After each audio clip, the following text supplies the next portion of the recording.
Hello, good morning. कैसे हैं आप लोग? मैं जैसे श्वेता दीक्षित आपका अपनी हिंदी क्लास में स्वागत करती हूँ। आज हम गद्य खंड में लेखक सीताराम सेठसरिया का डायरी का एक पन्ना के प्रश्नों के उत्तर लिखेंगे। तो चलिए पहला प्रश्न देखें। पहला प्रश्न अभ्यास में पहला प्रश्न मौखिक दिया है। मौखिक में दिया है निम्नलिखित प्रश्नों के उत्तर एक ही या दो पंक्ति में दीजिए। पहला प्रश्न दिया है कलकत्ता वासियों के लिए 26 जनवरी 1931 का दिन क्यों महत्वपूर्ण था।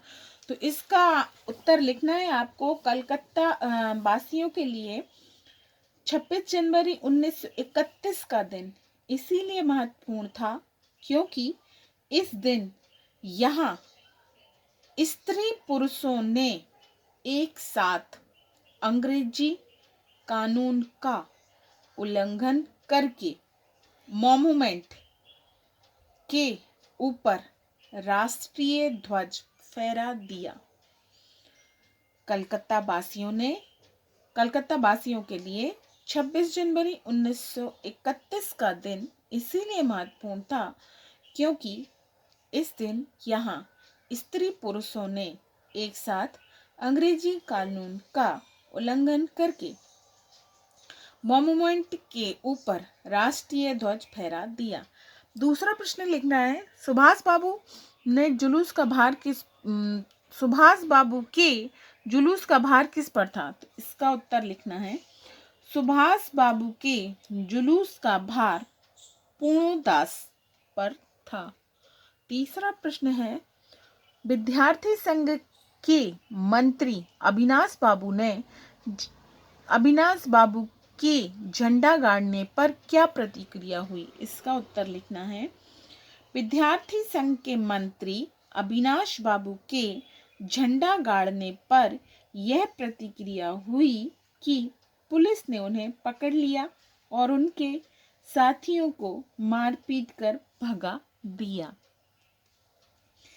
अगला प्रश्न दिया है प्रश्न क्रमांक 4 जिसमें लिखा है लोग अपने अपने मकानों व सार्वजनिक स्थलों पर राष्ट्रीय झंडा फहराकर किस बात का संकेत देना चाहते थे। तो इसका आंसर लिखना है लोग अपने अपने मकानों व सार्वजनिक स्थलों पर राष्ट्रीय झंडा फहराकर इस बात का संकेत देना चाहते थे कि वे देश को अंग्रेजी शासन की अधीनता से मुक्त कराना चाहते हैं।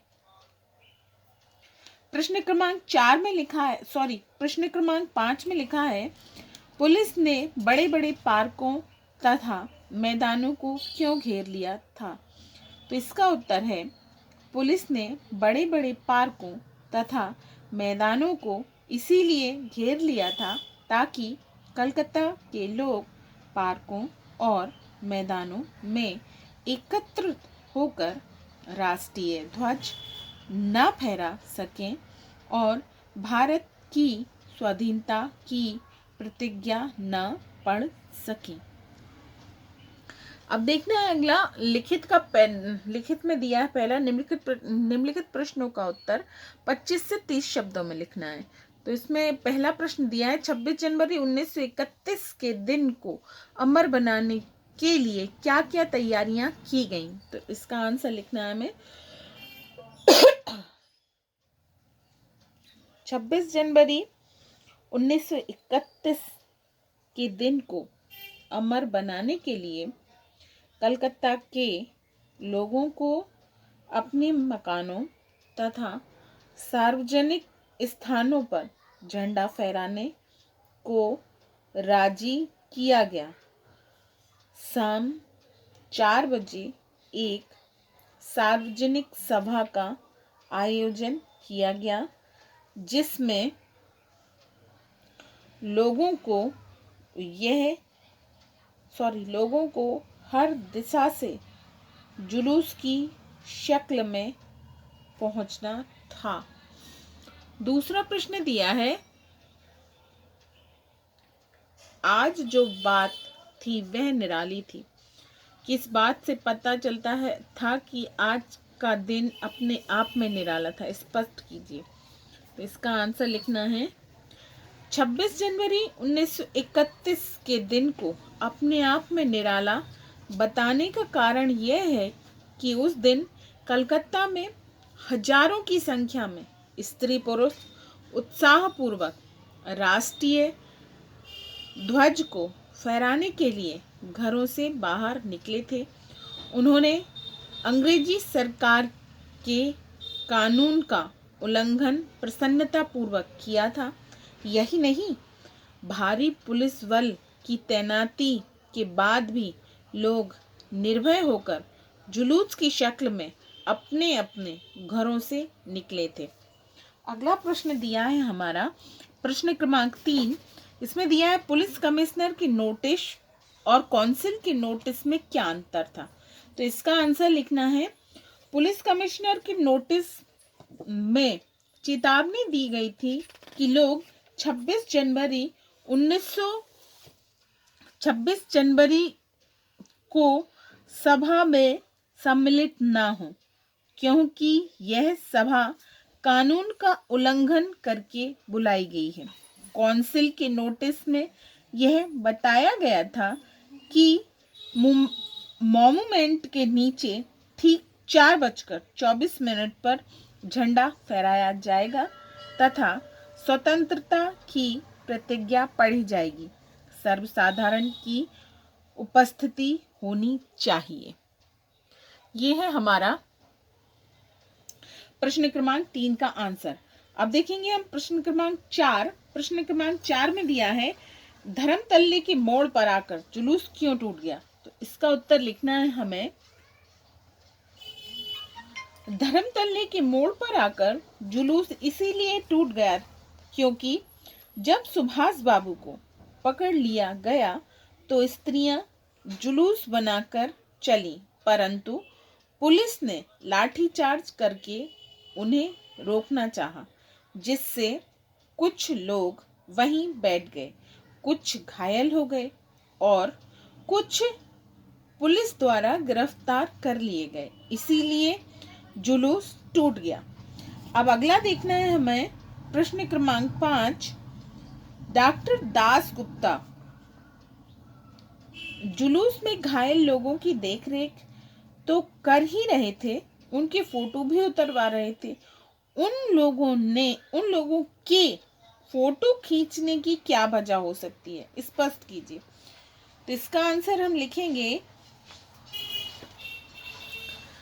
डॉक्टर दास गुप्ता द्वारा जुलूस में घायल लोगों की फोटो उतरवाने की वजह निम्नलिखित हो सकती हैं। इसको हम पॉइंट में लिखेंगे। पहला लिखना है, वह अंग्रेजी शासन के अत्याचार के प्रमाण जुटा रहे थे। दूसरा लिखना है, दूसरों को इस संघर्ष की जानकारी देकर उन्हें भी बलिदान देने के लिए प्रेरणा देना चाहते थे।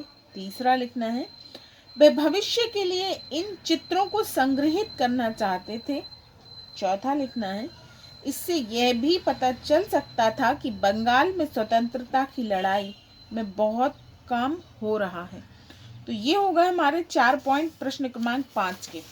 ठीक है, अब हम देखेंगे खा खंड लिखित का खा दिया है, खा में दिया है निम्नलिखित प्रश्नों के उत्तर 50 से 60 शब्दों में दीजिए। तो इसमें हम 50 से 60 शब्दों में प्रश्नों के उत्तर देंगे। तो पहला प्रश्न हमारा दिया है, सुभाष बाबू के जुलूस में स्त्री समाज की क्या भूमिका रही। ठीक है, यही प्रश्न दिया है ना। तो चलिए इसको हम देख लेते हैं। इसमें हमें लिखना है, सुभाष बाबू के जुलूस में स्त्री समाज की महत्वपूर्ण भूमिका रही थी। भारी पुलिस व्यवस्था के बाद भी जगह जगह जुलूस की टोलियां बन गई थी। मॉन्यूमेंट पर भी स्त्रियों ने निडर होकर झंडा फहराया, अपनी गिरफ्तारियां करवाईं तथा पुलिस ने उन पर लाठियां बरसाईं। इसके बाद भी स्त्रियां लाल बाजार तक आगे बढ़ती गईं।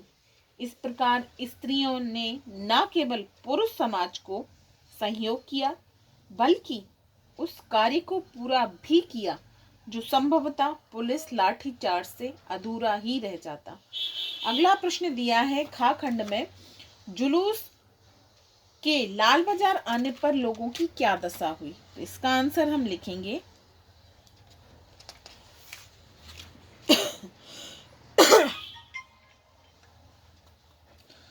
जुलूस के लाल बाजार आने पर पुलिस ने एकत्रित भीड़ पर लाठियों से प्रहार किया और जुलूस के लोगों को अलग अलग जगह पर रोक दिया। सुभाष बाबू को पकड़कर लॉकअप में भेज दिया गया। स्त्रियों का नेतृत्व करने वाली मदालसा भी पकड़ी गई थी। उनको थाने में मारा भी गया। इस जुलूस में लगभग 200 व्यक्ति घायल हुए, जिसमें से कुछ की हालत गंभीर थी। अगला लिखना है प्रश्न क्रमांक 3। प्रश्न क्रमांक 3 में लिखा है, जब से कानून भंग का काम शुरू हुआ तब से आज तक इतनी बड़ी सभा ऐसे मैदान में नहीं की गई थी, और यह सभा तो कहना चाहिए कि ओपन लड़ाई थी। यहाँ पर कौन से और किसके द्वारा लागू किए गए कानून को भंग करने की बात की गई है? क्या कानून भंग करना उचित था? पाठ के संदर्भ में अपने विचार प्रकट कीजिए। तो इसका उत्तर है, कलकत्ता में 26 जनवरी 1931 को पुलिस कमिश्नर द्वारा नोटिस निकाला गया कि अमुक धारा के अनुसार वहां कोई सभा नहीं हो सकती और सभा में भाग लेने वाले व्यक्तियों को दोषी समझा जाएगा। लेकिन उनके द्वारा लागू किए गए इस कानून को भंग करते हुए काउंसिल की तरफ से उन्हें खुली चुनौती दी गई कि उसी दिन मॉन्यूमेंट के नीचे लोग इकट्ठे होकर झंडा फहराएंगे। अंग्रेजी सरकार स्वतंत्रता का विरोध करने के लिए जो भी नियम बनाती थी उसे भंग करना अनुचित नहीं कहा जा सकता, क्योंकि हमारे विचार में देश की रक्षा करना, स्वतंत्रता के लिए प्रयास करना और राष्ट्रीय ध्वज फहराने का अधिकार हर देशवासियों को होना चाहिए। अब देखेंगे हम प्रश्न क्रमांक 4। प्रश्न क्रमांक 4 में दिया है, बहुत से लोग घायल हुए, बहुतों को लॉकअप में रखा गया, बहुत सी स्त्रियां जेल गईं, फिर भी इस दिन को अपूर्व बताया गया। आपके विचार में यह सब अपूर्व क्यों है? अपने शब्दों में लिखिए। इसका आंसर लिखना है, हमारे विचार में 26 जनवरी 1931 का दिन अद्भुत था, क्योंकि इस दिन कलकत्ता वासियों को अपनी देशभक्ति, एकता व साहस को सिद्ध करने का अवसर मिला था। उन्होंने देश का दूसरा स्वतंत्रता दिवस पूरे जोश और उत्साह के साथ मनाया। अंग्रेज प्रशासकों ने इसे उनका अपराध मानते हुए उन पर और विशेष रूप से महिला कार्यकर्ताओं पर अनेक अत्याचार किए, लेकिन पुलिस द्वारा किया गया क्रूरतापूर्ण व्यवहार भी उनके इरादों को बदल नहीं सका और न ही उनका जोश कम कर पाया। एकजुट होकर राष्ट्रीय झंडा फहराने और स्वतंत्रता की प्रतिज्ञा पढ़ने का जो संकल्प उन सब ने मिलकर लिया था, उसे उन्होंने यातनाएं सहकर भी उस दिन पूरा किया। अब हम देखेंगे गा खंड। गा खंड में पहला प्रश्न दिया है, गा खंड की हेडिंग है, निम्नलिखित का आश्रय स्पष्ट कीजिए। तो उसमें पहला दिया है, आज तो जो कुछ हुआ वह अपूर्व हुआ। बंगाल के नाम या कलकत्ता के नाम पर कलंक था कि यहाँ काम नहीं हो रहा है, वह आज बहुत अंश तक धुल गया। इसका आंसर लिखना है, आश्रय लिखेंगे जिसे हमने, क्योंकि यहाँ पे आश्रय स्पष्ट करवा रहे हैं तो इसकी उत्तर में उत्तर लिखेंगे और फिर हेडिंग बनाएंगे आशय। तो इसको लिखना है, आशय का अर्थ होता है मतलब क्या कहना चाहता है, लेखक क्या कहना चाहता है। तो इसको हम लिखेंगे 26 जनवरी 1931 से पहले यह कहा जाता था कि कलकत्ता में स्वतंत्रता संग्राम हेतु अधिक कार्य नहीं किया जाता। यह बात कलकत्ता और कलकत्ता वासियों के लिए कलंक के समान थी। 26 जनवरी 1931 को भारत की स्वतंत्रता हेतु कलकत्ता वासियों ने संगठित होकर संघर्ष किया। सुभाष चंद्र बोस, सीताराम सेक्सरिया तथा अन्य कलकत्ता वासियों ने देश का दूसरा स्वतंत्रता दिवस बहुत जोश से मनाया। अंग्रेज प्रशासकों ने इसे उनका अपराध मानते हुए उन पर अनेक हिंसात्मक जुल्म किए। क्रांतिकारियों ने अपनी कुर्बानियां दी, सैकड़ों लोग घायल हुए तथा अनेक गिरफ्तारियां दी गईं। इस दिन पुलिस की लाठियों से घायल होकर भी लोगों ने पूरे सम्मान से राष्ट्रीय ध्वज फहराकर स्वतंत्रता की प्रतिज्ञा पढ़ी। इस प्रकार कलकत्ता वासियों के मस्तक पर बहुत अंश से लगा हुआ कलंक धुल गया।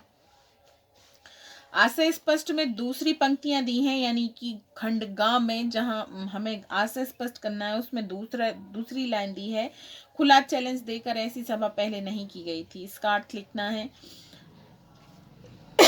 आशय लिखना है। प्रस्तुत पंक्ति का आशय यह है कि 26 जनवरी 1931 के दिन कलकत्ता में स्थान स्थान पर झंडा उत्सव मनाया गया, जबकि ब्रिटिश सरकार को यह बात मान्य नहीं थी। इसीलिए उन्होंने भारतीयों पर अनेक जुल्म किए। कलकत्ता के इतिहास में यह पहली बार हुआ था कि पुलिस कमिश्नर द्वारा निकाले गए नोटिस के बावजूद भी कौंसिल द्वारा उन्हें खुली चुनौती दी गई, ना कि एकजुट होकर झंडा फहराया जाएगा, अपितु स्वतंत्रता की प्रतिज्ञा भी पढ़ी जाएगी। पुलिस द्वारा यह नोटिस भी जारी किया गया कि इन सभाओं में भाग लेने वालों को दोषी समझा जाएगा। जब भी बड़ी संख्या में न केवल पुरुषों ने बल्कि स्त्रियों ने भी जुलूस में भाग लिया और सरकार द्वारा बनाए गए कानून को भी भंग किया। आज़ादी के इतिहास में ऐसी खुली चुनौतियां देकर पहले कभी कोई सभा आयोजित नहीं की गई थी। अब इसके अगले भाग में हम देखेंगे भाषा अध्ययन, यानी इसी पाठ का सीताराम सेक्सरिया डायरी का एक पन्ना का भाषा अध्ययन देखेंगे। तो चलिए आप लोग इसको कर लीजिएगा। नेक्स्ट वीडियो में मैं भाषा अध्ययन भेजती हूँ। Okay, bye, take care.